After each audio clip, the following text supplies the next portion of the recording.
Hello.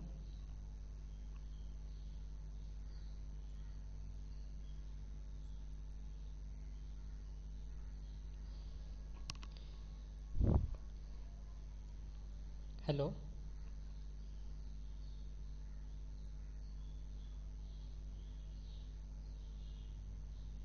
Can you hear me? Yes, sir.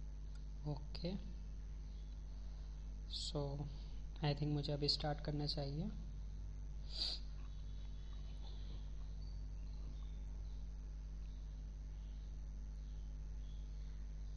मैं screen share करता हूँ। ओके,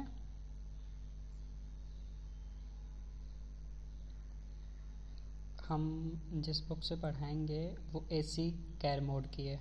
आप लोग कौन सी बुक प्रेफर करते हैं? Same. Same book, Oh, mechanics of flight, A C Kermode. yes. Okay, हम उसी बुक को प्रेफर करेंगे। वो बहुत अच्छी बुक है मॉड्यूल 8 के लिए, मैकेनिक्स ऑफ फ्लाइट के लिए। एंड आप ईआसा की भी बुक देख सकते हैं, ओनली फॉर नॉलेज और basics, but A C Kermode is also good book. मैं शेयर करता हूँ।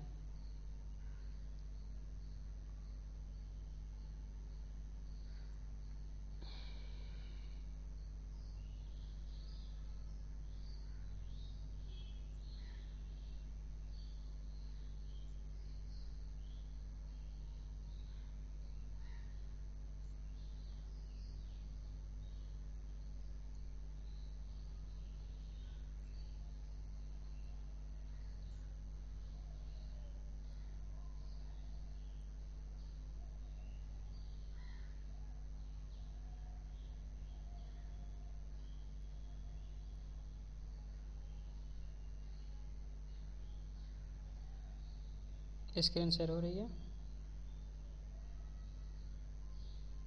Sir. Okay, then I will start 11th edition A C Kermode. Okay,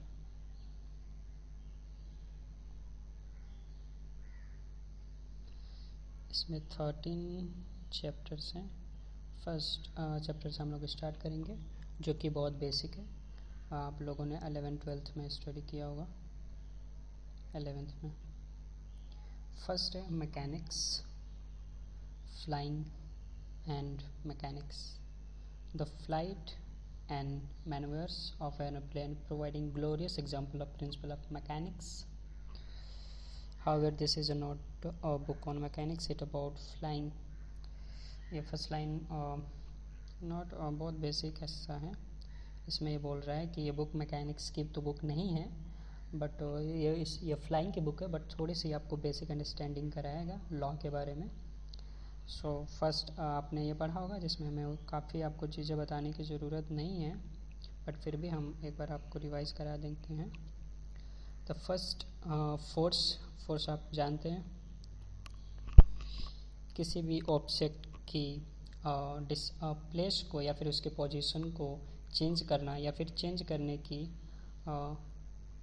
कोशिश करना, और जिस ये वजह से होता है वो फोर्स कहलाता है। ओके, जिसे आप सिंपल में कहते हैं पुल और पुश और कॉल्ड फोर्स। ओके,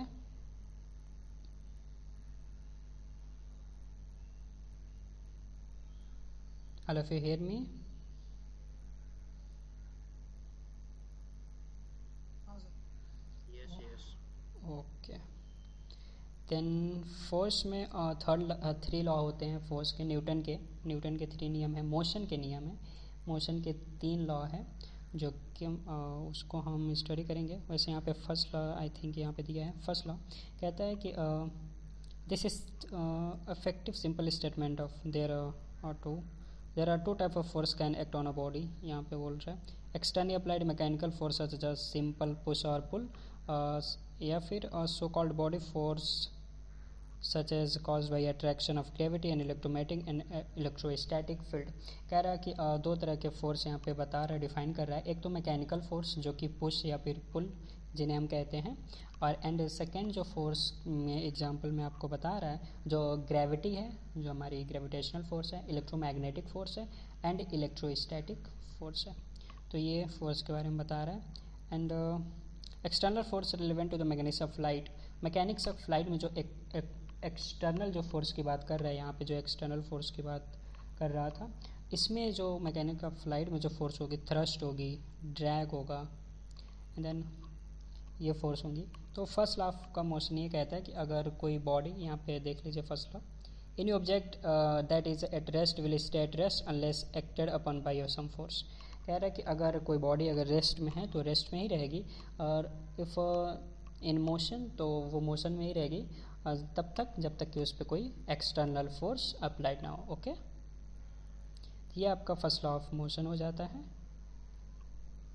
नेक्स्ट हम चलते हैं।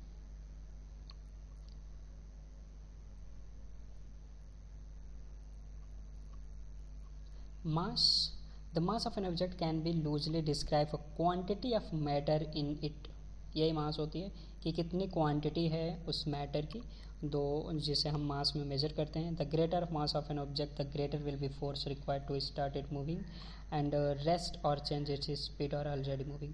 कह रहा है कि अगर किसी ऑब्जेक्ट या फिर किसी भी बॉडी की अगर मास ज़्यादा है तो उसे हमें मूव करने के लिए, उसकी प्लेस हमें चेंज करने के लिए हमें मैक्सिमम फोर्स कर सकता है, और अगर वो हल्की है तो हमें मिनिमम कम से कम फोर्स की ज़रूरत पड़ती है। ओके, यहाँ पे फोर्स की यूनिट आपको पता होगा न्यूटन होता है, तो यहाँ पे फर्स्ट में बस इतना ही बताया है।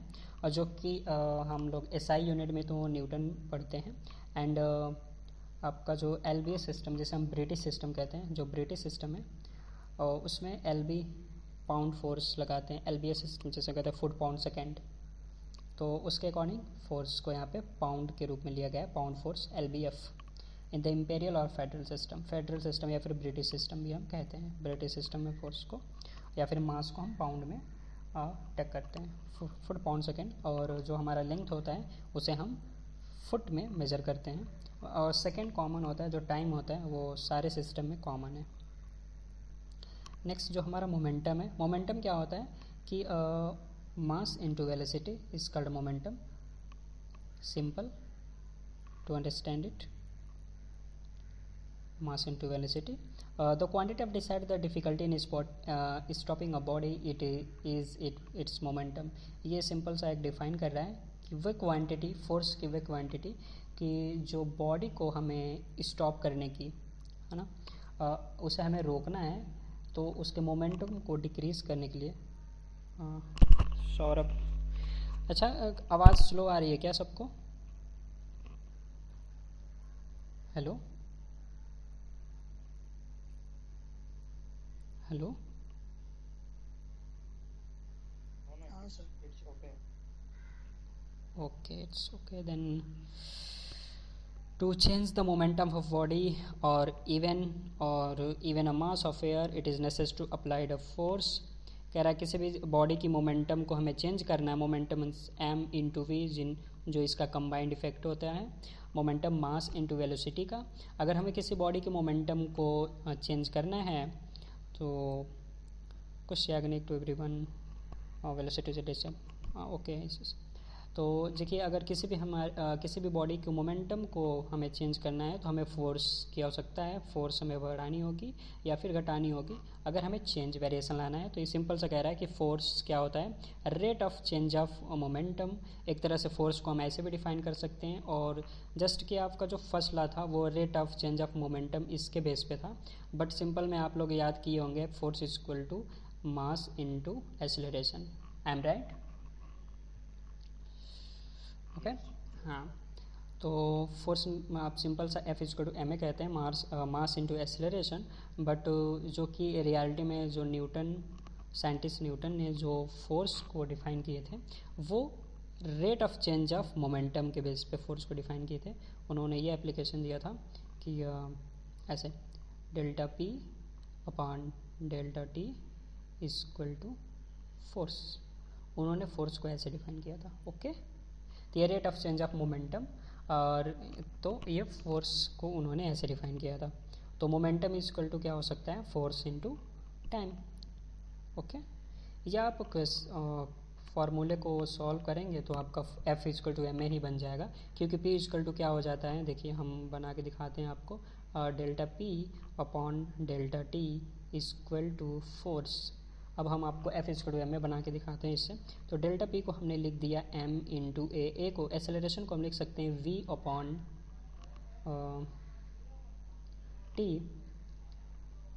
V अपॉन क्या लिख सकते हैं, नहीं, डेल्टा P को हमने लिख दिया क्या, mass into velocity, and delta T है नीचे, इक्वल टू फोर्स। अब देखिए वेलोसिटी और टाइम ये हो जाएगा आपका एक्सेलरेशन, तो F इक्वल टू क्या हो जाता है, ma। ओके, आपको ये समझ में आया? Hello, okay, it's good. तो फोर्स को हम दो तरह से डिफाइन कर सकते हैं, या फिर F इक्वल टू ma, या फिर हम सिंपल से कहें कि rate of change of momentum. Okay, ये हो जाता है फोर्स को। नेक्स्ट है फोर्स इन इक्विलिब्रियम। अगर देखते हैं इक्विलिब्रियम में क्या है। इक्विलिब्रियम ये है कि किसी भी बॉडी पे फोर्स लगे बट वो फिर भी उसी सिचुएशन में हो, उस फोर्स का एक तरह से आप ये समझिए कोई इफेक्ट ना पड़े, तो हम इक्विलिब्रियम में कहते हैं। अगर दो तीन फोर्स अगर एग्जर्ट होते हैं किसी भी बॉडी पे, जैसे कि यहाँ पे कोई बॉडी है, मैं आपको दिखाता हूँ, यहाँ पे कोई बॉडी है, इस पे एक फोर्स लग रहा है और एक ये फोर्स लग रहा है FA एंड FB, और दोनों इक्वल टू में है, FA इक्वल टू FB, तो हम कहेंगे कि बॉडी क्या है, इक्विलिब्रियम में है। ओके, क्योंकि जो टोटल रिजल्टेंट जो फोर्स है वो क्या है, सेम है और कोई इफेक्ट नहीं पड़ रहा है बॉडी पे। ओके,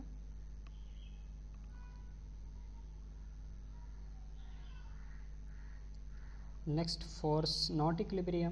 तो जब फोर्स इक्विलिब्रियम में नहीं है तो वो बॉडी क्या हो जाएगी, जैसे कि नेक्स्ट ये जो टॉपिक है ये वाला, इसमें देखिए फोर्स नॉट इन इक्विलिब्रियम। तो कब ऐसा हो सकता है कि जैसे कि मान लीजिए कोई बॉडी है जहाँ पे FA एक फोर्स लग रही थी और FB फोर्स लग रही थी अपोजिट डायरेक्शन में,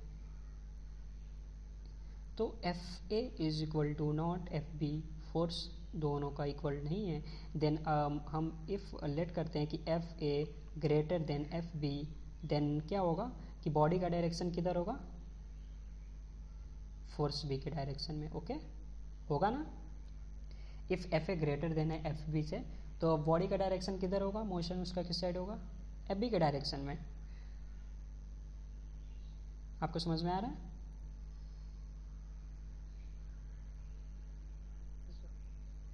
it's basics of Newton law, आपने 12th में पढ़ा होगा, not stuff, it's very basics.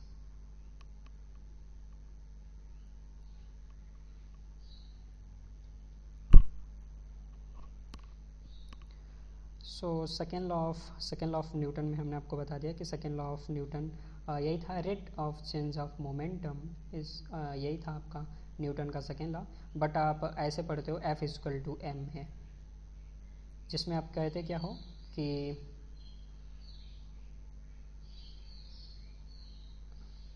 आप ये करते हो कि आप ये बोलते हो कि जो एक्सेलरेशन होता है वो प्रोपोर्शनल होता है मास के, बाई प्रोपोर्शनल होता है मास के, एंड एक्सेलरेशन प्रोपोर्शनल होता है फोर्स के। Am I right?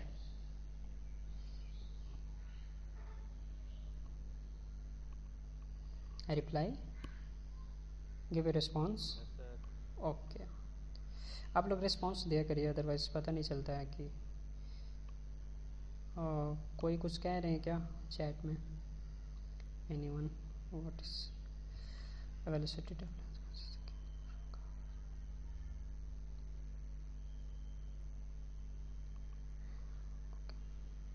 नेक्स्ट हम चलते हैं, सेकेंड लॉ हो गया फोर्स इन नॉट इक्विलिब्रियम। सो हमने ये भी आपको बता दिया। इनर्शिया क्या होती है, इनर्शिया फोर्स। ओके, इनर्शिया हम आपको समझा देते हैं। जो फर्स्ट लॉ थी, पहले इनर्शिया आई थी लॉ ऑफ इनर्शिया।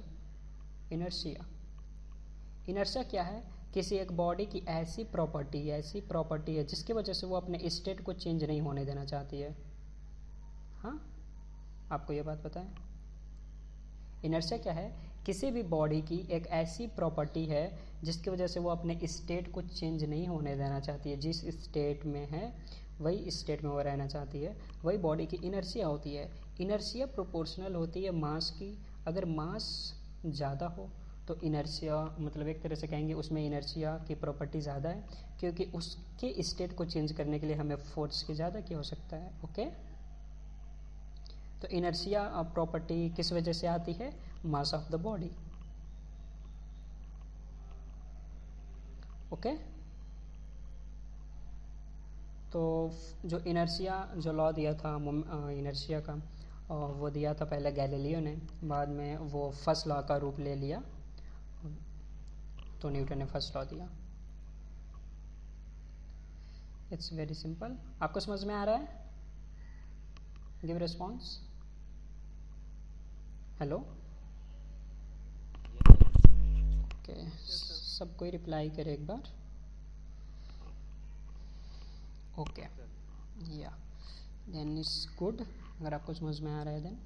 एंड जो थर्ड लॉ ऑफ मोशन है उसमें क्या है कि उसमें ये बताया गया कि अगर किसी भी बॉडी पे हम फोर्स लगा रहे हैं, जैसे कि अर्थ क्या होती है, हमें ग्रेविटी से नीचे की तरफ खींचती है, ग्रेविटेशनल फोर्स से, Fg ग्रेविटेशनल फोर्स से जो हमें खींचती है, तो हमारी बॉडी भी उस पर एक फोर्स लगाती है। जैसे कि हर एक बॉडी फोर्स लगाती है, मैं आपको दिखाता हूँ। एक तरह से एक्शन रिएक्शन का फोर्स है।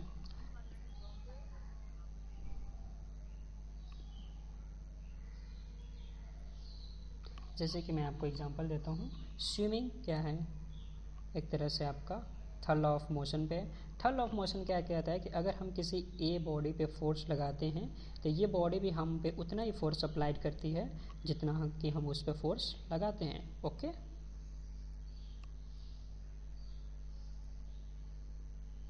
तो इसलिए इसने बोला कि third law to every action is there is an equal opposite reaction. Okay, ये आपका थर्ड लॉ है। एंड आपका जो हेलीकॉप्टर है वह एक तरह से थर्ड लॉ पे बेस होता है, क्योंकि वो एयर को क्या करता है, नीचे की तरफ क्या करता है, वो उसका जो रोटर होता है वो एयर को क्या करता है, नीचे की तरफ एक्सर्ट करता है, जिसकी वजह से उसे लिफ्ट मिलती है। और एरोप्लेन का इंजन जो क्या करता है, एरोप्लेन की जो फॉरवर्ड डायरेक्शन में मोशन होती है वो भी थर्ड लॉ ऑफ पे डिपेंड करती है। एंड वाई किस तरह से ये होती है मैं आपको थोड़ा सा समझाता हूँ। क्या होता है कि जो हमारा एरोप्लेन का इंजन होता है, जो फॉरवर्ड हमको मोशन दे रहा है वो भी थर्ड लॉ पे बेस्ड होता है। ये एरोप्लेन का अगर ये इंजन है तो क्या होता है, ये हमारी जो थ्रस्ट है पीछे की तरफ, ये क्या करता है, सक करता है एयर को, जो पासिंग एयर है इसको सक करता है, फिर कंप्रेस करता है, फ्यूल यहाँ पे जलता है, यहाँ पे टरबाइन होती है, यहाँ पे टरबाइन होती है। फिर इसे अभी ये जो हॉट एयर है ना, अब यहाँ पे ये जो एयर हॉट हो जाती है ये एग्जॉस्ट सेक्शन से बाहर निकलती है। जब एग्जॉस्ट सेक्शन का क्या होता है, एरिया बहुत पतला होता है, बहुत पतला। अब ये जब निकलती है ना तो ये बहुत स्पीड से निकलती है, तो ये जो थ्रस्ट होता है जितनी स्पीड से बाहर की तरफ ये बाहर निकलती है उतना ही अपोजिट डायरेक्शन में एक फॉरवर्ड फोर्स लगता है, जिसके वजह से एयरक्राफ्ट क्या होती है, आगे फॉरवर्ड डायरेक्शन में जाती है। ओके,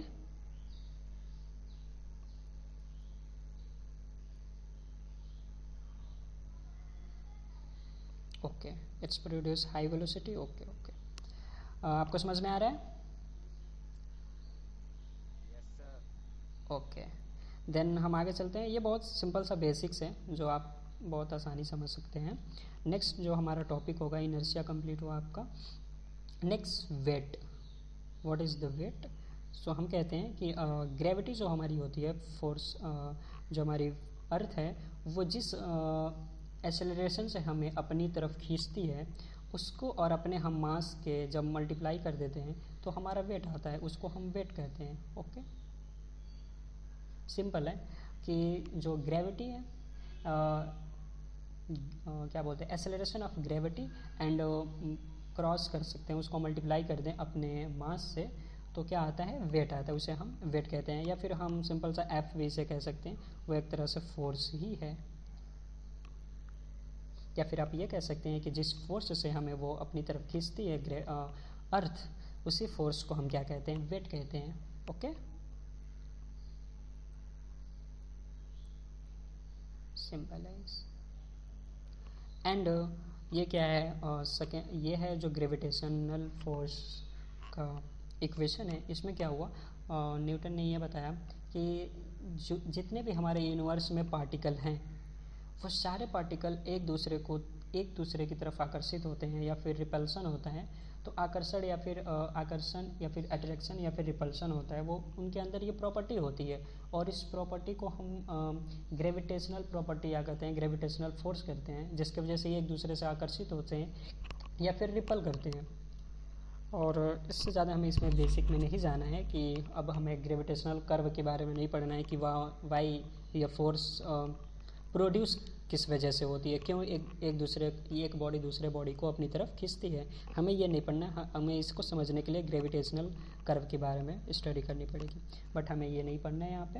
हमें बस इतना जानना है कि हर एक बॉडी एक दूसरे को अपनी तरफ आकर्षित करने की या फिर रिपल करने की कोशिश करती है। इसी फोर्स को हम ग्रेविटेशनल फोर्स कहते हैं, जो कि क्या होती है, जो हम यहाँ पर जो कि मान लीजिए दो बॉडी है M1 एंड M2, तो इनके बीच में अगर हम कह रहे हैं कि ये एक दूसरे को अगर आकर्षित कर रही हैं, एक दूसरे को, देन इनका फोर्स हम कैसे निकालते हैं। तो क्या होता है कि फोर्स क्या होता है, प्रोपोर्शनल होता है इनके मल्टीप्लिकेशन ऑफ मास, ओके। और फोर्स क्या होता है, रेसिप्रोकल होता है या फिर एक तरह से बाई प्रोपोर्शनल होता है इनके बीच के डिस्टेंस का स्क्वायर के। यही आपका इक्वेशन है, आपको इस इक्वेशन याद रखने की ज़रूरत है। आपने 11th में पढ़ा होगा ये सारी चीज़ें, पढ़ा है आपने? Hello, okay. एंड यहाँ पे जो हमारी कैपिटल जी होती है, जिसे हमें ग्रेविटेशनल कांस्टेंट कहते हैं, इसकी वैल्यू क्या होती है 6.67 into 10⁻⁻11 newton metre square upon KG का स्क्वायर। ये हमारी इसकी यूनिट होती है ग्रेविटेशनल कांस्टेंट। इसे हम कहते हैं यूनिवर्सल ग्रेविटेशनल कांस्टेंट। मतलब हमारे पूरे यूनिवर्स में ये कांस्टेंट होता है, इसकी वैल्यू कभी चेंज नहीं होती है किसी भी बॉडी के लिए। बट कौन सी वैल्यू चेंज होती है, क्या आप हमें बताएंगे? कौन सी वैल्यू चेंज हो सकती है? आपकी जो जी की वैल्यू होती है वो चेंज हो सकती है, स्मॉल जी, जिसे हम एक्सेलरेशन ऑफ अर्थ कहते हैं। तो ये एक्सेलरेशन ऑफ जो अर्थ है या फिर एक्सेलरेशन ऑफ ग्रेविटी की जो एक्सेलरेशन है ये चेंज होती है, हर एक पिंड के लिए अलग अलग होती है। अगर आप मून पे जाते हैं तो वहाँ पे अलग होगा, मार्स पे जाते हैं तो वहाँ पे भी अलग होगा। तो ये हर जगह अलग अलग होती है और इसके वजह से ही हमारा वेट भी अलग अलग होता है हर जगह। जैसे हम कहते हैं कि मून पे हमारा वेट 1/6 होता है यहाँ के वेट का, अगर हम यहाँ पे 60 वेट का होंगे तो वहाँ पे कितनी वेट का हो जाएंगे, 10 वेट का हो जाएंगे, मतलब 10 kg का हो जाएंगे। एक तरह से हमारा जो मास होगा वो 60 से 10 हो जाएगा। वाई? क्योंकि यहाँ की ग्रेविटी का हाफ ग्रेविटी वहाँ पे काम करता है, ओके, 1/6 ग्रेविटी काम करता है। तो ऑलवेज जो चेंज होता है वो स्मॉल जी हर एक बॉडी के लिए या फिर हर एक प्लैनेट के लिए अलग अलग है, और जबकि जो कैपिटल जी होता है ग्रेविटेशनल यूनिवर्सल ग्रेविटेशनल कांस्टेंट, ये ऑलवेज सेम होता है, इसकी वैल्यू कभी चेंज नहीं होती, ये कांस्टेंट होती है। इतना आपको समझ में आया? Yes sir. यस, बोलिए। इनर्शिया और फर्स्ट लॉ में डिफरेंस क्या है? इनर्शिया एंड फर्स्ट लॉ में कोई डिफरेंस नहीं है। इनर्शिया ये बताता है कि देखिए मैं आपको बताता हूँ। इनर्शिया ये कहता है कि बॉडी की एक प्रॉपर्टी होती है जिसकी वजह से वो अपने स्टेट को चेंज नहीं होने देना चाहती है, ओके। इनर्शिया बस इतना कहता है कि इनर्शिया ये कहता है कि बॉडी की एक ऐसी प्रॉपर्टी होती है जिसे वो जड़त्व कहता है कि ये अपने स्टेट को चेंज नहीं होने देना चाहती है, जिस स्टेट में है वो उसी स्टेट में रहना चाहती है। तो इस प्रॉपर्टी को हम कहते हैं इनर्शिया, बस इतना ही है। जबकि ये फर्स्ट लॉ का ही एक तरह से फॉर्म है, बट इनर्शिया पहले गैलीलियो ने दे दिया था, बाद में फर्स्ट लॉ ऑफ मोशन आया न्यूटन का। इसी पे बेस है आपका फर्स्ट लॉ। फर्स्ट लॉ ये कहता है कि अगर कोई वस्तु या फिर कोई ऑब्जेक्ट, बस उसमें थोड़ा सा ऐड है इनर्शिया के लॉ में ही, कि अगर कोई ऑब्जेक्ट मोशन में है तो वो कांस्टेंट मोशन में रहेगी, अगर वो स्टॉप है या फिर रेस्ट में है तो ऑलवेज वो रेस्ट में रहेगी जब तक कि कोई एक्सटर्नल फोर्स ना लगाया जाए। ओके, जब तक कि कोई एक्सटर्नल फोर्स ना अप्लाई किया जाए उस पर, तब तक कि उसका स्टेट ऐसा ही होगा। बट आप कहेंगे कि सर यहाँ पे तो ऐसा नहीं होता है, क्योंकि यहाँ पे तो अगर हम छोड़ दे चलती हुई गाड़ी को तो कुछ देर जाके रुक जाएगी, क्योंकि एयर फ्रिक्शन है एंड जो उसका सरफेस फ्रिक्शन है वो भी फ्रिक्शन है। आपकी अर्थ की फ्रिक्शन काम कर रही है एंड एयर फ्रिक्शन भी काम कर रही है, इसकी वजह से वो रुक जाएगी। तो ये रूल यहाँ अप्लाई नहीं हो पाता है फर्स्ट लॉ आपका टोटली वर्क करता है वैक्यूम में।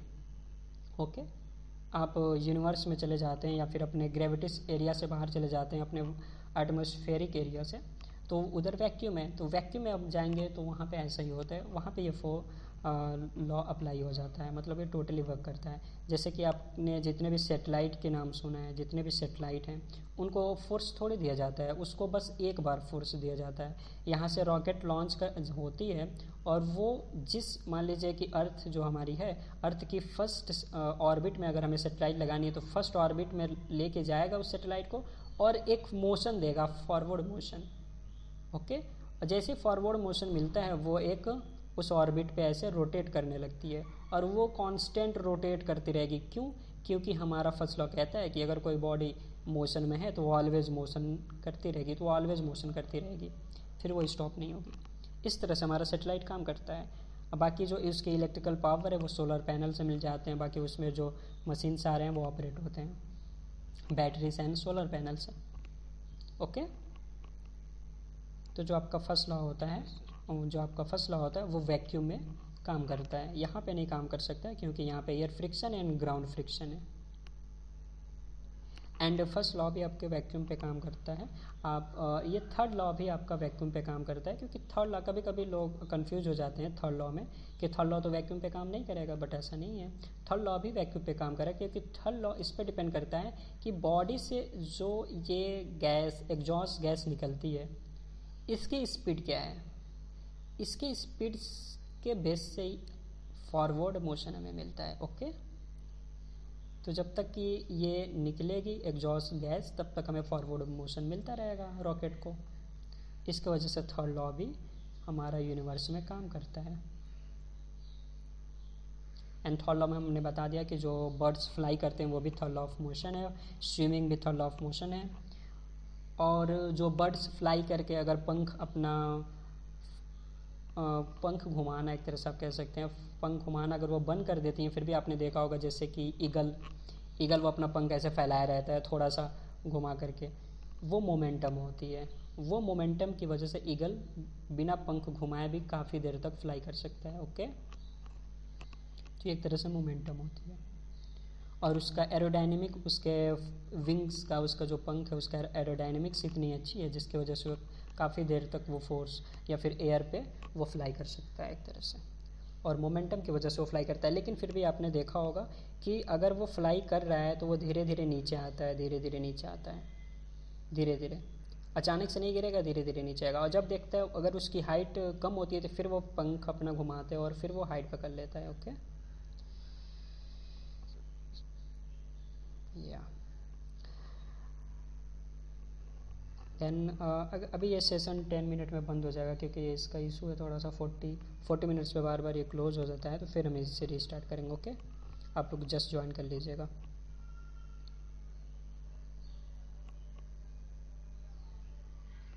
एक्सेलरेशन ऑफ ग्रेविटी, जो कि हमने आपको अभी बता दिया कि सर एयरक्राफ्ट का मास वेट बैलेंस का न्यूमेरिकल ट्राई कराओगे?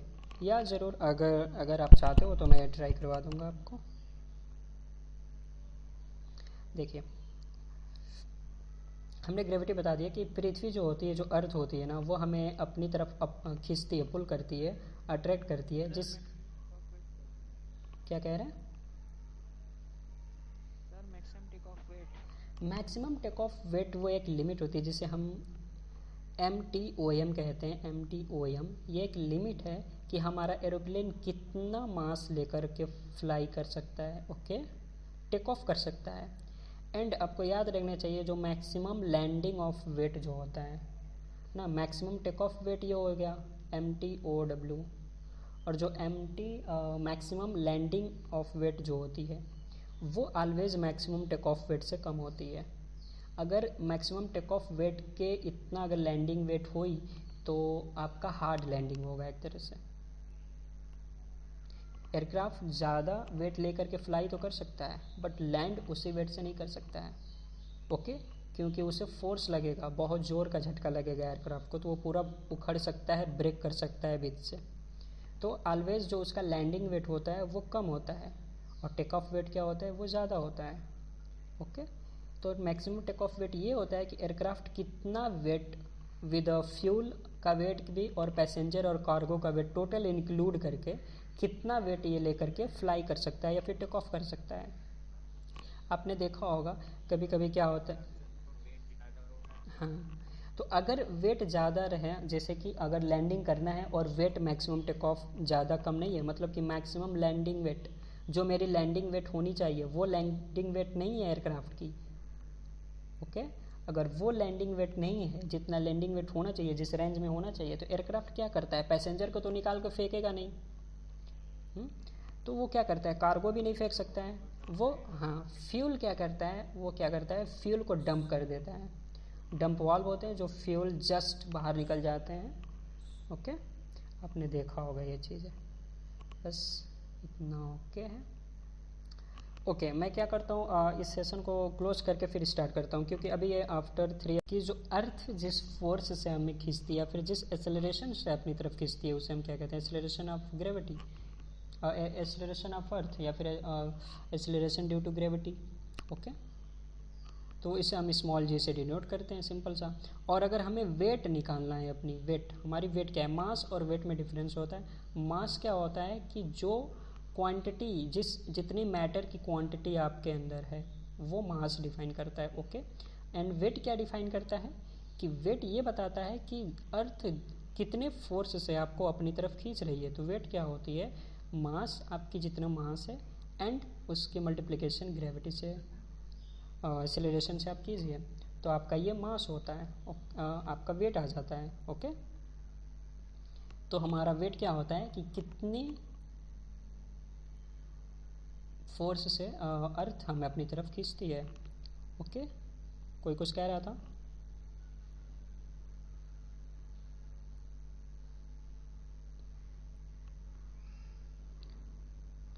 एंड हम what is the correct MTOM और MTW? I will tell you after this class, okay?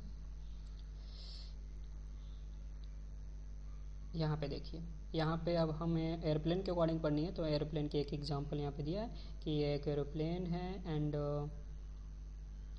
जो भी ये इसका एयरप्लेन है,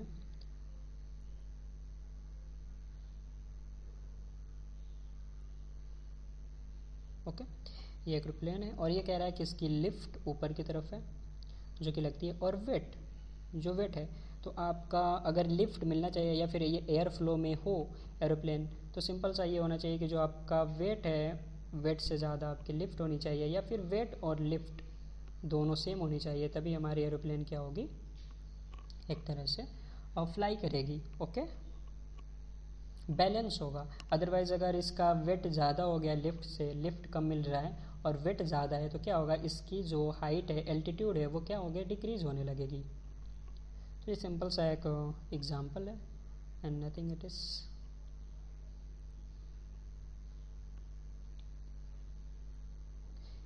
एनी डाउट्स और questions you can ask, okay. Mass and weight हमने आपको समझा दिया है कि मास क्या है एंड वेट क्या है। यहाँ पे देखिए लिखा है वही चीज़, mass of a body depend on the amount of matter. हमने कहा कि कितना अमाउंट है मैटर की, वो मास को डिसाइड करता है।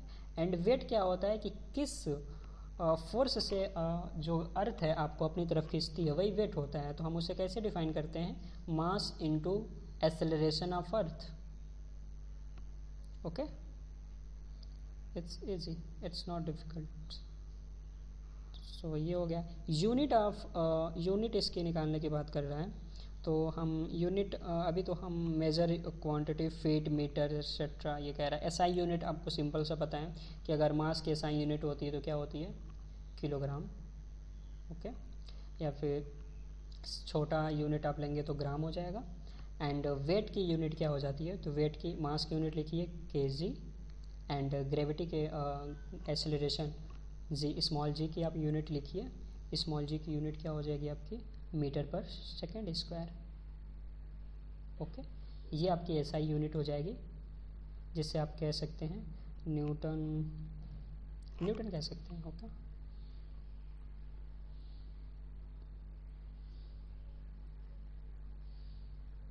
सो ये हो गया।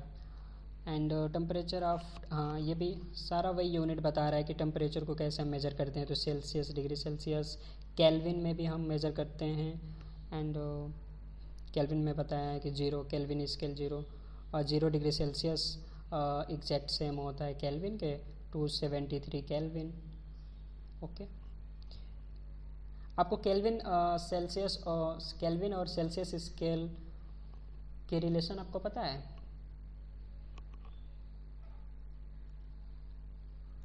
हाँ सर। ओके, अगर देखिए सेल्सियस, अगर 23 ऐड कर हाँ सेल्सियस में 273 ऐड कर देते हैं तो हमारी केल्विन की वैल्यू आ जाती है केल्विन स्केल में।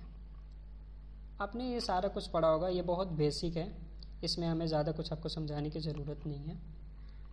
जब फ्लाइट मैकेनिक्स आ जाएगी। यस बोलिए।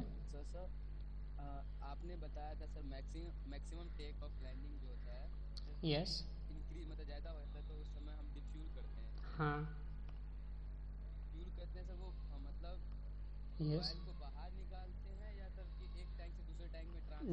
नहीं नहीं नहीं, तो फिर वेट में डिफरेंस क्या हुआ? नहीं, एक्चुअली क्या है कि सर मेनी टैंकर्स होते हैं ना सर, लाइक विंग एरिया में टैंक्स होते हैं और बैक में भी ट्रिम टैंक्स होते हैं। तो जो फ्यूलिंग होता है सर उनका, यस यस बोलिए। उनका जो फ्यूलिंग होता है सर, तो कुछ ग्रुप जैसे कि कुछ परसेंटेज उसमें डिफ्यूल पहले से ही रहता है, तो उस मतलब उस ऑयल को हम ट्रांसफ़र कर सकते हैं ना एक दूसरे, मतलब नो नो, आप नहीं समझ रहे हैं। मतलब आगे में ज़्यादा हो जाएगा टेक ऑफ लैंडिंग के टाइम पे। वेट आपका ऑलवेज वही रहेगा। टिप वेट आपका कैसे डिक्रीज होगा आप ये बताइए, जब तक आप उसमें से मैक्सिमम टेक ऑफ लैंडिंग के टाइम में मतलब वेट अगर इंक्रीज हो जाता है तो कैसे मतलब कि डिफ्यूल जब करते हैं मतलब फ्यूल। रुकिए रुकिए रुकिए रुकिए रुकिए, मैं आपको बता रहा हूँ। ओके, मैंने ये बोला कि जो मैक्सिमम टेक ऑफ मास होती है या फिर टेक ऑफ वेट, ओके, इससे कम होना चाहिए landing weight. Okay, landing weight या लैंडिंग वेट, तो लैंडिंग वेट कम होना चाहिए। क्यों कम होने चाहिए? क्योंकि वो हार्ड लैंडिंग कर सकता है, क्योंकि एरोप्लेन ज़्यादा से ज़्यादा वेट लेके फ्लाई तो कर सकता है, बट उससे जब लैंड करना है तो अब ये भी तो चेक करना है कि कितना इम्पैक्ट पड़ेगा एरोप्लेन पे। अगर ज़्यादा वेट हो गया, जो उसकी मैन्युफैक्चरर डिसाइड करता है, वो मैनुअल जो देता है उसमें रिटन होता है कि ये इतना वेट लेकर ही लैंड कर सकता है या फिर ये इतना इम्पैक्ट को ही फील कर सकता है। अगर उससे ज़्यादा इम्पैक्ट हुआ तो ये ब्रेक हो जाएगा, इसको हजार्ड होगा। तो इसके वजह से उसका वेट, यस, हाँ जी सर बोलिए। हाँ, तो अब क्या है कि अब उसका वेट तो ज़्यादा है, और मान लीजिए एरोप्लेन की वेट, हम आपको एक एग्जांपल देते हैं, 320 kg है। ओके, और मेरा जो लैंडिंग वेट है वो 200 kg है। ठीक है सर। तो अब एयरक्राफ्ट का वेट को डिक्रीज करने के लिए आप क्या करेंगे? उसका फ्यूल इस टैंक से उस टैंक या फिर मिडिल टैंक में, आप सेक्शन टैंक में कर देते हैं, फिर भी वेट तो डिक्रीज नहीं होगा ना, वेट तो इसका उतना ही रहेगा, सेम रहेगा। हाँ जी, हाँ, तो इसीलिए फ्यूल को डंप करना पड़ता है। मतलब क्या सर, डम मतलब समझ, डंप मतलब एयर में फ्री कर देते हैं, एयर में फ्री कर देते हैं हम। एयर में फ्री कर देते हैं। हाँ वैसे भी सर एविएशन गैस हाँ, वो उड़ जाता है एक तरह से। यूज करते हैं उसमें। हाँ, तो वो उड़ जाता है, जेट फ्यूल होता है। समझ में नहीं आता कि हम ट्रांसफर करते हैं, डम करने का मतलब कि एयर में छोड़ देते हाँ, उसमें एक डंप वाल होता है, जो फ्यूल टैंक होता है ना, उसके पीछे आपने विंग देखा होगा, तो विंग के जो ट्रेलिंग एज होती है उसके नीचे डंप वाल्व लगे होते हैं, वहाँ से फ्यूल को फ्री किया जा सकता है, जैसे हम डंप कहते हैं, डंपिंग करना। ओके, हैं। Okay sir, thank you sir. Welcome. Next हमने आपको बताया था मास निकालने के लिए फोर्स निकालना है तो मास और वेलोसिटी को मास एंड एक्सेलरेशन को क्या कीजिए मल्टीप्लाई कर दीजिए तो ये आपका फोर्स आ जाता है। बस ये एक छोटा सा एग्जांपल लिया था, बाकी इसमें और कुछ नहीं है। एंड काइनेमेटिक्स तो इसमें थोड़ा सा बता रहा है आपको लॉ ऑफ मोशन के इक्वेशंस तो आपको पता होंगे। फर्स्ट इक्वेशन क्या होता है, ए इज क्या होता है v equal to U plus A T. नहीं मैं वो नहीं कह रहा हूँ, मैं इक्वेशन की बात कर रहा हूँ। आपका जो थर्ड इक्वेशन होते हैं लॉ ऑफ मोशन के, हाँ एफ इज इक्वल टू के मैंने वो फोर्स का इक्वेशन है। लॉ ऑफ मोशन की इक्वेशन, लॉ ऑफ मोशन के इक्वेशन आपके 3 होते हैं। जो फर्स्ट होता है v is equal to U plus A T, जहाँ पे जो v है यह आपका ये जो होता है ये प्रारंभिक वेलोसिटी होती है, ये अंतिम वेलोसिटी होती है, एंड ये एक्सेलरेशन होता है और ये टाइम होता है। ओके आपने 3 इक्वेशन पढ़े होंगे लॉ ऑफ मोशन के। यस हाँ वही है, हाँ यहाँ पे बस वही है। तो इसमें और कुछ नहीं है। काइनेमेटिक्स में आपको तीनों इक्वेशन यहाँ पे दिए गए हैं। यहाँ पे देखिए सेकेंड इक्वेशन था जो s equal to U T plus half A T square, and third equation कहाँ है, here is third equation v square equal to U square plus 2as। s जो है वो डिस्प्लेसमेंट को डिफाइन करता है, u क्या कहता है इनिशियल वेलोसिटी है, v क्या है फाइनल वेलोसिटी है, a एक्सेलरेशन है, t टाइम है। ओके तो ये छोटा सा आपको एक न्यूमेरिकल दिया है जो कि आपके लिए नेसेसरी नहीं है उतना, आप कर भी सकते हैं बट आप निकाल सकते हैं। ये is not very tough, it's very easy to solve it, just put the value in the equation. Okay क्योंकि आपको यहाँ पे न्यूमेरिकल नहीं कराना है, आपको बेसिक अंडरस्टैंडिंग कराना है, तो आप ये ऐसी केयर मोड फिर भी बुक्स में ऐसा देता है थोड़ा बहुत एग्जांपल्स। नेक्स्ट देखिए motion on curve path. If we wish make to body changes motion by turning a corner और travelling on a curve path. ये एक तरह से कर्व जैसे कि बेंड होने का है। देखिए जैसे कि यहाँ पे कॉर्नर है, ये रोड है एक तरह से, तो इसकी बात कर रहा है कि अब यहाँ पे अगर कोई ऑब्जेक्ट आ रही है तो हमें कुछ कर्व लेके क्या होना होता है, टर्न करना होता है। अदरवाइज अगर हम कर्व नहीं लेते हैं तो क्या होगा, हमारी जो भी बाइक या फिर जो भी कार हो वो क्या होगी, अपोजिट डायरेक्शन में उलट जानी है। ओके तो ये कर्व का बस इतना ही है कि हमें कितना कर्व लेके बेंड करना है, तो वो डिपेंड करता है सेंट्रीपिटल फोर्स पे। सेंट्रीपिटल फोर्स पे डिपेंड करता है कि हमें कितना कर्व लेनी है। इससे ज़्यादा आपको इसमें मैकेनिज्म में नहीं पढ़ना है, सिंपल सा है कि हाँ अगर हमें मोड़ पे अगर मुड़ना है, टर्न करना है, अगर रोड जहाँ पे टर्न हुई है वहाँ पे अगर टर्न करना है तो हमें कर्व लेना है, और कितना कर्व लेना है ये हमारी सेंट्रीपिटल फोर्स डिफाइन करता है। ओके अगर मुझे करेक्ट सेंट्रीपिटल फोर्स नहीं मिला तो आपकी बाइक या फिर जो कार है वो क्या होती है, अपोजिट डायरेक्शन में उलट जाती है। अगर आप लोगों ने साइकिल चलाया होगा तो आपने फील किया होगा कि आप कभी टर्न पे अचानक जब साइकिल को बेंड करते हैं तो आप अपोजिट डायरेक्शन में गिर जाते हैं, होता है ऐसा। हेलो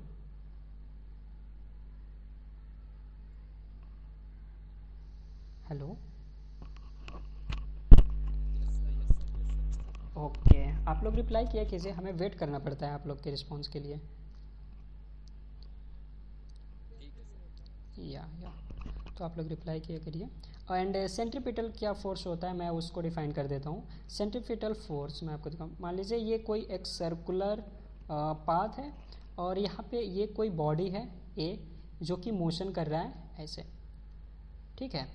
तो अब क्या होता है कि ये जो बॉडी हो रहा है ना, इस पे ये सेंटर की तरफ एक फोर्स लगता है, इस बॉडी से इस पाथ, ये कोई पाथ है, इस पे सेंटर की तरफ एक फोर्स लगता है जिसे हम सेंट्रीपिटल फोर्स कहते हैं। ओके सेंट्रीपिटल फोर्स, और इसी फोर्स की वजह से ये बॉडी क्या होती है, मूवमेंट करती है। यहाँ पे क्या होता है, इस सर्कुलर पाथ पे इस बॉडी की वेलोसिटी का डायरेक्शन ऑलवेज चेंज होता है। देखिए यहाँ पे वेलोसिटी का डायरेक्शन इधर था, यहाँ पे बॉडी की वेलोसिटी का डायरेक्शन इधर है, और यहाँ पे वेलोसिटी का डायरेक्शन इधर है, तो यहाँ पे वेलोसिटी तो क्या हो रही है, ऑलवेज चेंज हो रही है, ओके। बट इसका स्पीड क्या होता है, वो कांस्टेंट रहता है। और वेलोसिटी चेंज होने की वजह से इसका एक्सेलरेशन चेंज हो सकता है, हम कहें एक तरह से। तो इस यहाँ पे जो एक्सेलरेशन होता है उसको हम इसलिए सेंट्रीपिटल एक्सेलरेशन कहते हैं। अब जैसे कि मैं आपको एक एग्जांपल बताता हूँ।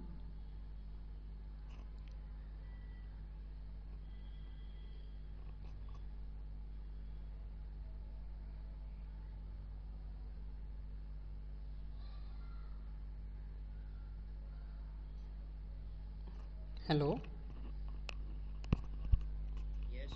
हाँ, तो आप लोगों ने देखा होगा कि आप कभी भी जब आपने कभी किसी भी स्ट्रिंग में अगर किसी बॉडी को बचपन में आपने कभी ये किया होगा कि ले करके अगर आपने घुमाया होगा राउंड राउंड ऐसे ऊपर की तरफ, तो क्या होता होगा, आपको एक फोर्स फील होता होगा, बाहर की तरफ होता है फोर्स फील।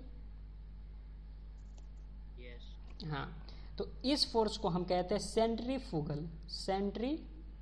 फोर्स कहते हैं इसको। ये जस्ट अपोजिट डायरेक्शन में लगता है सेंट्रीपिटल फोर्स के। जो सेंटर की तरफ, जो आपके हैंड अपने जहाँ पे उसे पकड़ा होता है डोरी को या फिर धागे को, जहाँ पे पकड़ा होता है उस सेंटर की तरफ जो फोर्स लगता है उसे हम कहते हैं सेंट्रीपिटल फोर्स। और जो फोर्स इसको आपसे दूर ले जाने की कोशिश कर रहा है उसे हम कहते हैं सेंट्रीफ्यूगल फोर्स, ओके। एंड अगर ये धागा अगर ब्रेक हुआ, ये अगर डोरी ब्रेक हो जाती है, तो इसका डायरेक्शन बताइए किधर होगा, ये बॉडी की डायरेक्शन किधर होगी, किधर होगी, टेंजेंशियल डायरेक्शन। हाँ, टेंजेंशियल डायरेक्शन में होती है। ये 90 डिग्री पे इसका मोशन होगा, स्ट्रेस्ड मोशन होगा 90 डिग्री पे, ओके।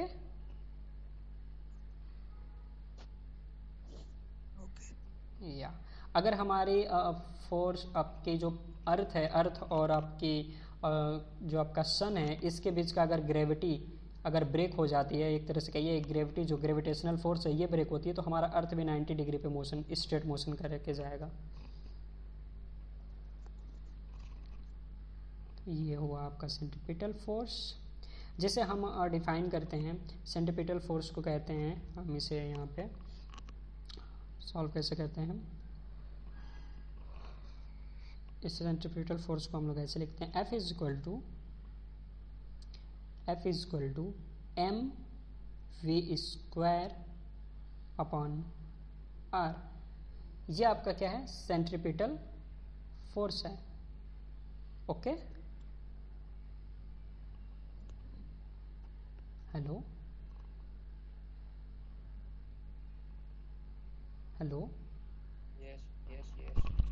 ओके। तो ये आपका सेंट्रीपिटल फोर्स है जो कि F is equal to mv square upon r से डिनोट करते हैं। यहाँ पे देखिए ये अच्छा सा यहाँ पे डिफाइन किया गया है फिगर। अब देखिए यहाँ पे, देखिए यहाँ पे जो फोर्स है ये सेंटर की तरफ लग रही है, ये फोर्स, तो ये हमारा सेंट्रीपिटल फोर्स हो गई। ये वेलोसिटी हो गई जो कि ऑलवेज इसका डायरेक्शन चेंज होता रहता है हर एक मोड़ पे। और ये जो एरिया होती है, जिसे एरिया हम बोल रहे हैं, ये क्या है, जो इसकी डिस्टेंस है कॉर्ड की, या फिर एक तरह से इस पाथ की जो रेडियस है उसे हम r से डिनोट कर रहे हैं। एंड ये डायरेक्शन ऑफ रोटेशन है, इधर है, तो इसे हम रोटेशनल मोशन कहते हैं। ये रोटेशनल, रियलिटी में ये रोटेशनल मोशन की कंसेप्ट है। जो सेंट्रीपिटल फोर्स है ये रोटेशनल मोशन की कंसेप्ट है, okay.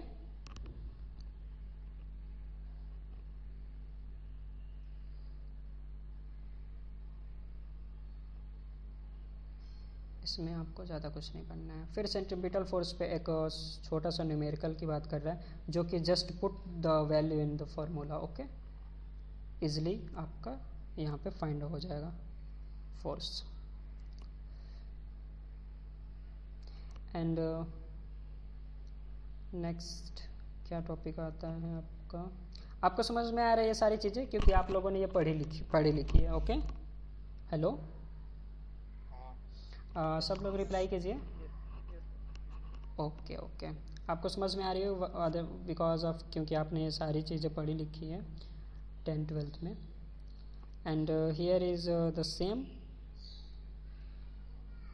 Here is also the same.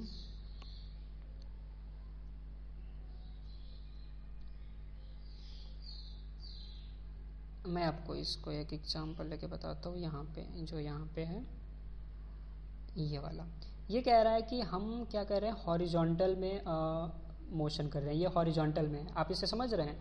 आप इसे वर्टिकल डायरेक्शन में ये मोशन है, ये हॉरिजॉन्टल डायरेक्शन में मोशन है. ओके, आप इसे समझ रहे हैं. हॉरिजॉन्टल डायरेक्शन में मोशन मीन्स कैसे, इसका जो प्लेन है मोशन का वो हॉरिजॉन्टल है. ये जो प्लेन है इसका मोशन का, ये क्या है, हॉरिजॉन्टल में है. हेलो, जैसे कि आपने एक बड़ा वाला झूला देखा होगा जिसमें लोग बैठ के झूलते हैं, तो वो पूरा राउंड जो रोटेशनल मोशन करता है उसमें काफ़ी लोग बैठते हैं, जो एकदम हाइट वाला, वो क्या होता है, वर्टिकल डायरेक्शन में मोशन करता है. ओके, हाँ, तो ये वर्टिकल में नहीं है, ये हॉरिजॉन्टल में. तो यहाँ पे फोर्स को डिफाइन कर रहा है कि अलग अलग पोजीशन पे फोर्स कैसे होगी. तो देखिए यहाँ पे हम 4 पॉइंट ले लेते हैं, A B C D. यहाँ पे फोर्स सेम रख रही है, इधर भी उतना ही फोर्स है, इधर भी उतना ही फोर्स है, एंड इधर भी उतना ही फोर्स है, इधर भी उतना ही फोर्स है. यहाँ पे जो सेंटर की तरफ फोर्स है वो सेम है एक तरह से. ओके, यहाँ पे ज़्यादा कुछ इसने किया नहीं है, इसने बस ये बता रहा है कि जो फोर्स अप्लाइड हो रहा है, या फिर एक जो इसका जो टेंशन है, ये जो कॉर्ड है, स्ट्रिंग है, जो भी इसमें जो टेंशन एक्सर्ट हो रही है, जो इसमें आ रही है टेंशन, इस मोशन की वजह से. क्योंकि जब भी कोई भी बॉडी अगर सर्कुलर पाथ पे मोशन करता है तो उसके सेंटर की तरफ एक फोर्स लगता है. ओके, जैसे हम सेंट्रीपिटल फोर्स कहते हैं. और ये सेंट्रीपिटल, अब हमारे न्यूटन के नियम के अकॉर्डिंग अगर कोई भी फोर्स अगर लगता है तो उसके अपोजिट भी एक फोर्स लगना चाहिए. तो इसके अकॉर्डिंग एक अपोजिट फोर्स लगता है जिसे हम सेंट्रीफ्यूगल फोर्स कहते हैं. इसे हम सेंट्रीफ्यूगल फोर्स कहते हैं. तो इस सेंट्रीफ्यूगल फोर्स की वजह से अगर ये डोरी है तो इसमें क्या आना चाहिए, टेंशन आना चाहिए. ये जो सेंटर की तरफ जो फोर्स है सेंट्रीपिटल है, लेकिन इधर एक टेंशन आना चाहिए, जैसे हम कह रहे हैं सेंट्रीफ्यूगल फोर्स आना चाहिए. तो ये क्या है, सेंट्रीफ्यूगल ऑलवेज सेम. देखिए यहाँ भी सेम है, यहाँ भी सेम है, यहाँ भी सेम है, क्योंकि ये हॉरिजॉन्टल डायरेक्शन में. तो कोई इस पर कोई एक तरह से कहते क्या कोई इफेक्ट नहीं है. यहाँ पे सारी जगह टेंशन सेम है सारे पॉइंट पे. डी पे अगर टेंशन निकालिए, या फिर सेंट्रीफ्यूगल कहिए कि डी पर सेंट्रीफ्यूगल फोर्स कैसा है, तो एज अ सेम होगा. सी पे जितना सेंट्रीफ्यूगल फोर्स लगेगा, बाहर की तरफ जितना फोर्स लगेगा, बी पे भी उतना फोर्स लगेगा, और ए पे उतना ही फोर्स लगेगा. आपने ये कंसेप्ट पढ़ा है? Hello, yes. ओके, आपने ये कंसेप्ट पढ़ा है. एंड मैं वर्टिकल को आपको समझाऊंगा तो आपको समझ में आ जाएगा क्यों ऐसा क्यों हुआ है. देखिए ये वाला हुआ, मान लीजिए ये वर्टिकल डायरेक्शन में मोशन है, और यहाँ पे भी हम 4 पॉइंट लेते हैं. देखिए यहाँ पे A, यहाँ पे B, यहाँ पे C, यहाँ पे D. तो ये चारों तरफ फोर्स लगेंगे सेंट्रीफ्यूगल. हम सेंट्रीपिटल की बात नहीं कर रहे हैं. सेंटर की तरफ जो फोर्स लगेगा उसका अपोजिट एक फोर्स लगेगा सबके बाहर की तरफ, लगेगा कि नहीं लगेगा? हाँ, तो अब ये जो सेंट्रीफ्यूगल फोर्स है जो बाहर की तरफ है, इसे आप टेंशन भी कह सकते हैं कि जो डोरी है ना, क्योंकि देखिए एक बाहर की तरफ फोर्स है, एक अंदर की तरफ फोर्स है. तो ये जो स्ट्रिंग है, तो स्ट्रिंग में क्या आ रहा है, टेंशन आ रहा है, टेंशन फोर्स. तो वही हम कह रहे हैं कि यहाँ पे टेंशन, ए पे टेंशन, बी पे टेंशन, और सी एंड डी पे टेंशन सेम होगा कि अलग होगा. तो यहाँ पे हम आपको समझाते हैं. ये वर्टिकल में है, तो देखिए यहाँ पे टेंशन, यहाँ पे टेंशन क्या होगा, यहाँ पे टेंशन आपका मैक्सिमम होगा, अधिकतम मैक्सिमम टेंशन होगा. वाई टेंशन मैक्सिमम क्यों होगा? क्योंकि देखिए जो बाहर की तरफ फोर्स लग रही है वो एक अलग फोर्स है, वो सेंट्रीपिटल फोर्स है. एंड ये जो बॉडी है जो मोशन कर रही है उसकी मास है, तो उस मास की वजह से भी ये ग्रेविटी अपनी तरफ खींच रही है कि नहीं खींच रही है? mg से खींच रही है. हाँ, तो यहाँ पे mg और प्लस उसका सेंट्रीपिटल फोर्स सेंट्रीफ्यूगल फोर्स या फिर टेंशन कह लीजिए जुड़ गया, तो देखिए यहाँ पे अब नीचे की तरफ ज़्यादा फोर्स लगा। और जस्ट हम ऊपर की बात करते हैं तो देखिए ये ऊपर की तरफ एक फोर्स लग रहा है जिसे हम कह रहे हैं टेंशन कह सकते हैं। ये जो हम कह रहे हैं कि यहाँ पे इस पोजीशन पे, रुके थोड़ा हमें इसे क्लियर करने दीजिए, फिर मैं आपको समझा रहा हूँ। जैसे कि मान लीजिए ये पॉइंट हुआ, यहाँ पे पॉइंट हमारी बी मान लीजिए है और बी है, तो यहाँ पे सोच रहे हैं कि इस स्ट्रिंग में टेंशन कितनी है। तो देखिए इसमें टेंशन उतना ही होगा जितना हमारा सेंट्रीपिटल फोर्स है या फिर सेंट्रीफ्यूगल फोर्स है, उतना ही टेंशन होगा। बट यहाँ पे क्या हो रहा है कि ये जो बॉडी है ना ये ऊपरी डायरेक्शन में है, इसमें देखिए अब हमारी ग्रेविटी से खींच भी रही है अपनी तरफ mg से। ओके, इसका जितना मास है उसके मास के अकॉर्डिंग mg से अपनी तरफ खींच रही है। तो अब देखिए टेंशन क्या हो गया आपका, यहाँ पे डिक्रीज हो गया। इस पोजीशन पे क्या हो गया, टेंशन डिक्रीज हो गया, क्योंकि जो टेंशन इसमें थी सेंट्रीफ्यूगल फोर्स जो ऊपर की तरफ थी उसमें से mg फोर्स घटाना पड़ेगा कि नहीं घटाना पड़ेगा। अब हाँ, तो सब्ट्रैक्ट करना पड़ेगा, f से क्या करना पड़ेगा, mg को सब्ट्रैक्ट करना पड़ेगा, तो यहाँ पे टेंशन आएगी फिर।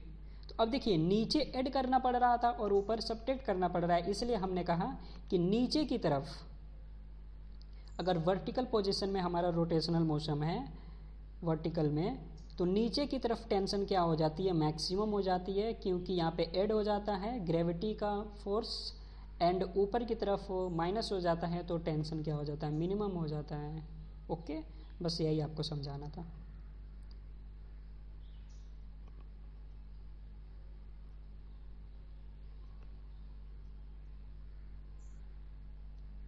Okay, it's enough for today, और हम क्लास ले अभी।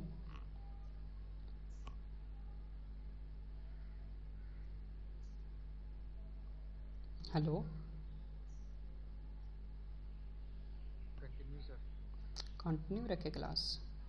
ओके, सेंट्रीफ्यूगल फोर्स हमने आपको देखिए यहाँ पे सेंट्रीफ्यूगल फोर्स था, हमने आपको सेंट्रीफ्यूगल फोर्स बता दिया। सेम जस्ट की जो हमारी सेंट्रीपिटल फोर्स होती है यहाँ पे होती है, जो सेंट्रीपिटल फोर्स जो हमारी सेंटर की तरफ लगती है जो फोर्स, उसे हम सेंट्रीपिटल कहते हैं, और जो आउटर तरफ फोर्स लगती है उसे हम सेंट्रीफ्यूगल फोर्स कहते हैं। जस्ट ये सेंट्रीपिटल के बराबर होता है, अदरवाइज ये स्ट्रिंग क्या हो जाती, टूट जाती। और अगर सेंट्रीफ्यूगल फोर्स ज़्यादा हो जाता है तभी ये स्ट्रिंग ब्रेक कर जाती है। जब आप बहुत तेज़ी से घुमा देंगे तो इस स्ट्रिंग की जो सहन क्षमता है कि वो कितना फोर्स सह सकता है, अगर टेंशन कितना सह सकता है, अगर उससे ज़्यादा ये बाहर की तरफ फोर्स लगा तो इसलिए स्ट्रिंग टूट जाती है। ओके, और ये स्ट्रिंग कब टूटेगी, जब आप मोशन को इंक्रीज कर देते हैं, क्योंकि देखिए जो हमारा सेंट्रीफ्यूगल या फिर सेंट्रीपिटल फोर्स का इक्वेशन है ये है F=mv²/r। तो आप जैसे ही आपने देखा होगा कि जब आप जो घुमाए हैं, कभी आपने घुमाया होगा हाथ में कुछ भी डोरी वगैरह लेकर के, कुछ कोई बॉडी लेकर के उसमें बांध करके, तो जब भी आपने उसकी वेलोसिटी को इंक्रीज करी होगी तो वो क्या हो जाता होगा, जो आपकी डोरी होती होगी स्ट्रिंग वो ब्रेक हो जाती होगी, क्योंकि आपने टेंशन को इंक्रीज कर दिया। बाहर की तरफ जो टेंशन लग रहा है इसमें यहाँ पे बॉडी में, तो ये बाहर की तरफ टेंशन ज़्यादा हो गया। क्यों, इसके टेंशन से, जो इसकी स्ट्रिंग की जो टेंशन थी उससे ज़्यादा बाहर की तरफ फोर्स हो गया, इसके वजह से अब ये स्ट्रिंग टूट जाती है।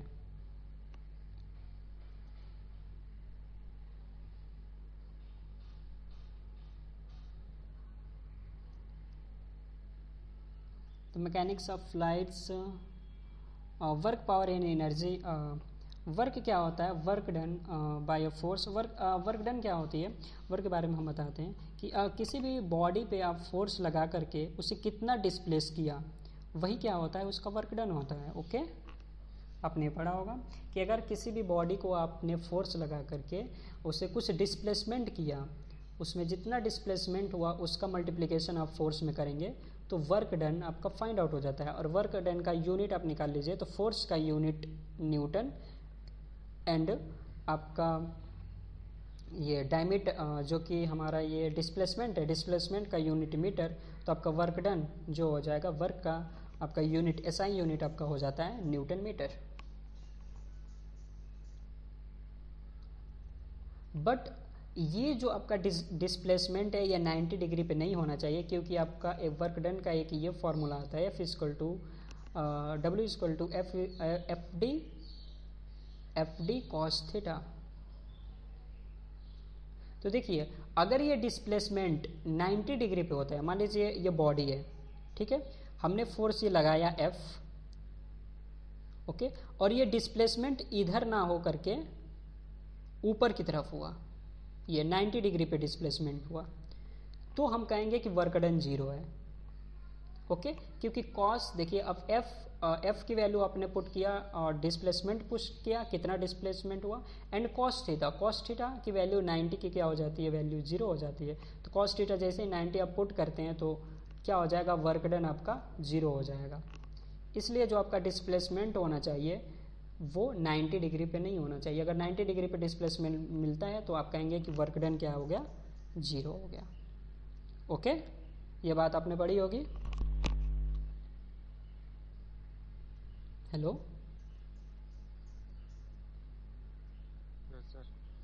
या एंड नेक्स्ट जो है वो है पावर। पावर क्या होता है? अब पावर क्या होता है, उस वर्क को कितने टाइम तक आप कर सकते हैं वही है। तो इसे सिंपली ये कह रहा है रेट ऑफ डूइंग वर्क, कि कितने टाइम तक आपने वर्क किया वही आपकी पावर है। ओके, तो पावर को डिफाइन करने का सिंपल सा ये फॉर्मूला है कि पावर को हम ऐसे डिफाइन करते हैं, W की लिख लीजिए, न्यूटन मीटर को हम कह देते हैं जूल। देखिए वर्क डन को हम जूल भी कहते हैं, जूल, न्यूटन मीटर को हम जूल भी कह सकते हैं। तो अब पावर की यूनिट क्या हो जाती है, joule, joule upon second. Okay, तो ये पावर की यूनिट जूल अपॉन सेकेंड हो गई, जिसे हम एसआई यूनिट में ये भी कह सकते हैं वॉट। जूल अपॉन सेकेंड को ही हम क्या कहते हैं, वॉट। ओके, ये आपकी पावर हो गई, आपने इसको पढ़ा होगा।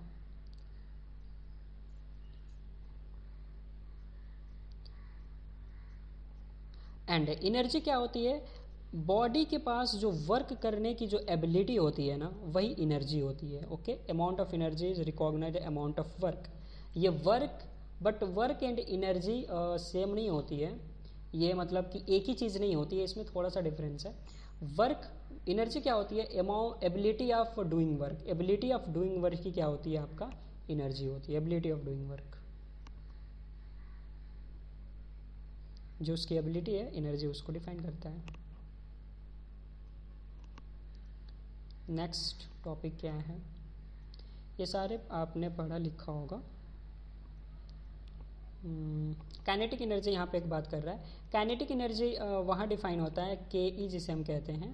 काइनेटिक एनर्जी कब डिफाइन होता है, जब कोई बॉडी मोशन में होती है ना, तो उस एनर्जी को, वहाँ पे वो जो एनर्जी है जिस वजह से वो मोशन में है, उस एनर्जी को हम काइनेटिक एनर्जी कहते हैं, जिसको हम डिफाइन करते हैं हाफ m उसका मास इंटू उसकी वेलोसिटी का स्क्वायर। ये आपका काइनेटिक एनर्जी होता है।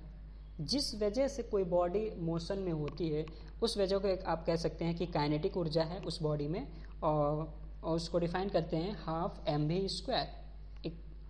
ओके, और आपकी इसकी यूनिट निकाल सकते हैं, मास की यूनिट और वेलोसिटी की यूनिट को स्क्वायर कर लीजिए, आपका इसका काइनेटिक एनर्जी का यूनिट आ जाएगा।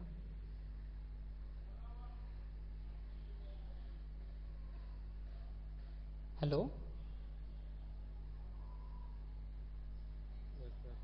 ओके,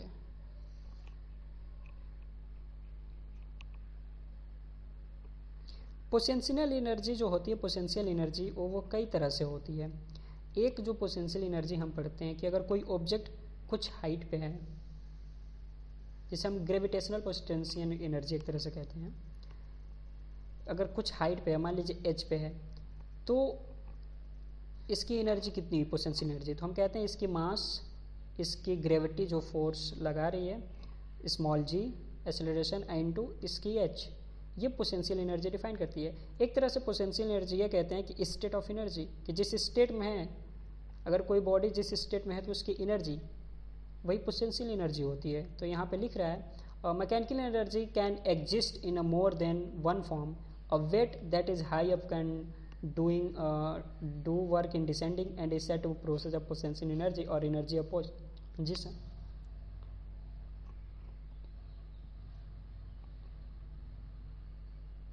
पोटेंशियल एनर्जी हम कई तरह से निकाल सकते हैं। एक सिंपल सा हमने यहाँ जो आपने पढ़ा होगा उसको हमने बता दिया कि एक आप सिंपल सा पोटेंशियल ग्रेविटेशनल पोटेंशियल एनर्जी जो हम लोगों ने पढ़ा है mgh, उसके बारे में हमने आपको बता दिया है। यहाँ पे देखिए नथिंग एल्स, ये वैसे ही है। काइनेटिक एनर्जी के बारे में हमने बताया, तो half M B square just put in the, इसमें जो न्यूमेरिकल दिए हैं ना ऐसी कैर मोड में, ये बहुत डिफिकल्ट नहीं है, बहुत इजी है। जस्ट आप पुट कर सकते हैं वैल्यू को फॉर्मूले में, आपकी वैल्यू आ जाएगी, तो ये उतना डिफिकल्ट नहीं है। ओके, मोमेंटम हमने आपको बताया था कि यहाँ पे एक मोमेंटम और एनर्जी में एक रिलेशन दे रहा है शायद। मोमेंटम हमने आपको बताया था, मोमेंटम जिसे पी कहते हैं, ये क्या होता है, मास इनटू वेलोसिटी, ये आपका मोमेंटम होता है। एंड रजा मुराद कह रहे हैं इनफ सर, क्योंकि कुछ लड़के क्लास छोड़ दे रहे हैं। ओके, हम क्लोज करते हैं। Okay, hello, it's enough for today. Yes sir. Okay, जो भी यहाँ पे नए होंगे, अभी कितने लोग यहाँ पे नए हैं?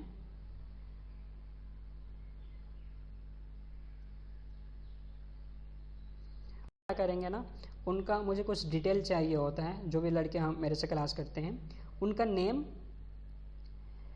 एंड उनकी लाइसेंस कैटेगरी एंड उनका लोकेशन एंड उनकी इंस्टीट्यूट नेम, ये हमको चाहिए होता है। ये जस्ट जैसे मैं ये सेशन को क्लोज कर रहा हूँ, आप जस्ट आप ग्रुप में या फिर आप हमें पर्सनल मैसेज कर सकते हैं अगर आप ग्रुप में नहीं सेंड करना चाहते हैं तो। ओके, सभी लोग जस्ट शेयर करेंगे ताकि मैं आपको अपने स्टूडेंट लिस्ट में इंक्लूड कर सकूं।